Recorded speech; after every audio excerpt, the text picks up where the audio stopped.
After knowing what is Flutter, the next question arises is why should you use Flutter for your next project?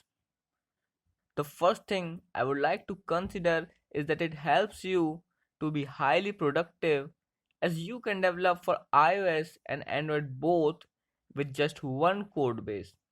You can create a project, code your design, develop your app, debug it, test it, and finally deploy it to multiple platforms. So it's like only one code base to maintain all. Unlike native development, where you create your Android app in Kotlin, your iOS app in Swift, your web app in JavaScript, it ends up like too messy to maintain lots of separate code base. But here with Flutter, you only need to master one programming language, that is Dart. And it is really a super powerful client optimized language for fast apps on any platform. And also it is very easy to learn it like other modern object oriented programming language. You can use Dart to write simple scripts of full featured app. Whether you are creating a mobile app, a web app, desktop app, command line script, or even server side app, there is a Dart solution for that.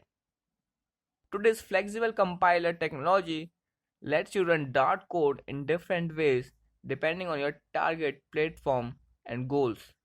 For example, Dart Native or Dart Web. Dart Native enables running Dart code compiled to native machine code for mobile, desktop, and server app. Besides this, there are some other advantages of Dart like it's ahead of time compilation and just in time compilation techniques, which is really a faster way to compile your Dart code into native machine code. With Dart, you can make well ordered animation, and yes, it is really highly optimized for UI. So, in a nutshell, you have to be good in one thing instead of lots of different things. And if you want to practice Dart, you can even run it in your web. For that, just visit dartpad or dartlang.org in your browser. Now, next powerful feature is hot reload.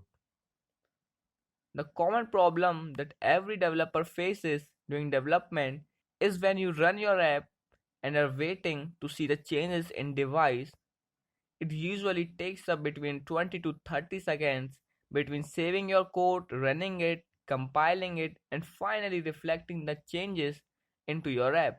And in Flutter, its hot reload feature helps you quickly and easily experiment, build UIs, add features, and fix bugs.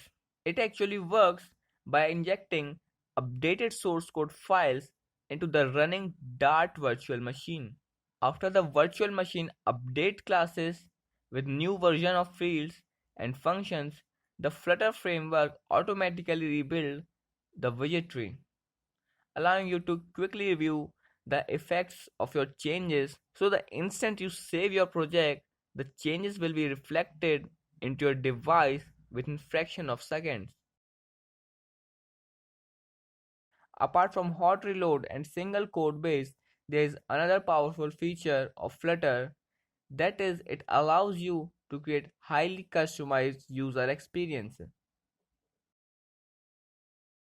We know that there are lots of devices with different screen size available, and we as a developer are required to make our UI persist across all these devices.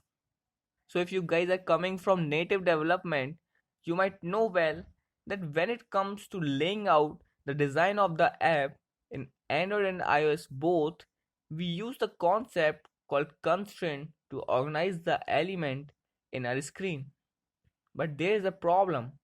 As soon as the number of elements increases, the complexity of working with constraint also increases, and hence slowing down your development process, and it's really painful. The similar kind of case arises in web development, as the same web page is being opened in mobiles, PCs, tablet, or iPad, etc. And to manage it, the web developers uses the layout system with widgets like grid view, list view, row, column, and many more, and they are able to create a smooth, crisp, and refined web experience. So, why can't we make use of these concepts in mobile app development? And yes, this is what Flutter did. The Flutter adopted these concepts from web ecosystem and they are available in the form of rows, columns, stack, padding widgets, and Flutter SDK. So now in Flutter, we use rows to lay out children widgets in horizontal direction, column to arrange children widgets in vertical direction, stack to put children elements on top of each other, give them some padding with padding widget, and similarly, we can use a combination of a whole bunch of these widgets and lay out our design and make our UI robust across all devices. Another great feature of Flutter is that it is open source. And what does it mean is that you can access the source code of Flutter SDK framework and know, for example, how Flutter team implemented a button, a text, the app bar, or any of the widget. And even you can make changes into these widgets, customize their property, their behavior, and can have your own version of it. This also helps you to easily understand the working of a widget and mastering in Flutter. Because in another technology like iOS, how Apple implemented a label or a button is just secret and you don't have access to it. But in Flutter, you have full freedom to customize any of the widget and have your own version of it. Now, since there are some other hybrid development tools available, then what makes Flutter unique? So, Flutter is different from those because Flutter uses neither WebView nor the OM widgets that ship with the devices. Instead, Flutter uses its own high performance rendering engine to draw widgets.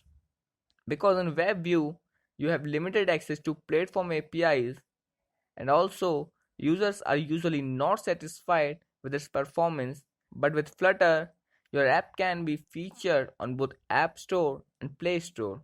Flutter is also different because it has only a thin layer of C and C++ code and Flutter implements most of its system like compositing, gestures, animations, framework and widgets in Dart that developers can easily approach, read, change, replace, or remove. This gives developers tremendous control over the system. So there are lots of cool things to explore in Flutter and you will really enjoy in the coming lessons. So that's much for this video. Till next, cheers.